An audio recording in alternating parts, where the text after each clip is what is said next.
আসসালামু আলাইকুম dear audience, আশা করি সকলে ভালো আছেন, সুস্থ আছেন। তো বরাবরের মতো আজকেও আপনাদের মাঝে নতুন একটি ইসলামিক গল্প নিয়ে আসলাম।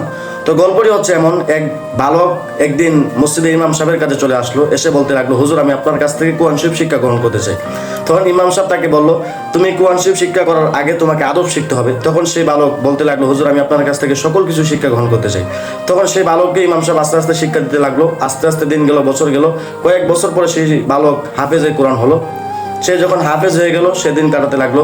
কিছুদিন পরে সে হঠাৎ করে দেখতে পেল তার মা অনেক অসুস্থ হয়ে গেল।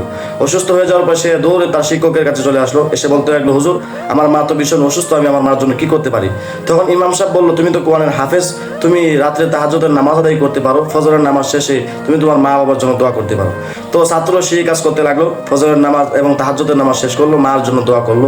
এবং ফজরের নামাজ পরে যখন সে বাড়িতে গেল, যাওয়ার পরে সে দেখতে পেল তার মা অনেক সুস্থ হয়ে গেছে, আগের থেকে অনেক ভালো আছে। তো এই গল্প থেকে আমরা একটা শিক্ষা নিতে পারি, যদিও আমাদের পরিবারের কেউ অসুস্থ হয়, তাহলে আমরা যদি আল্লাহ পাকের ইবাদত করতে পারি, নফল নামাজ আদায় করে আল্লাহর কাছে সাহায্য চাইতে পারি, তাহলে অবশ্যই আল্লাহ পাক আমাদেরকে সাহায্য করবে।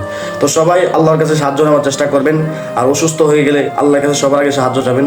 তো সবাই ভালো থাকবেন, সুস্থ থাকবেন, ভিডিওটা অন্যের মাঝে শেয়ার করবেন।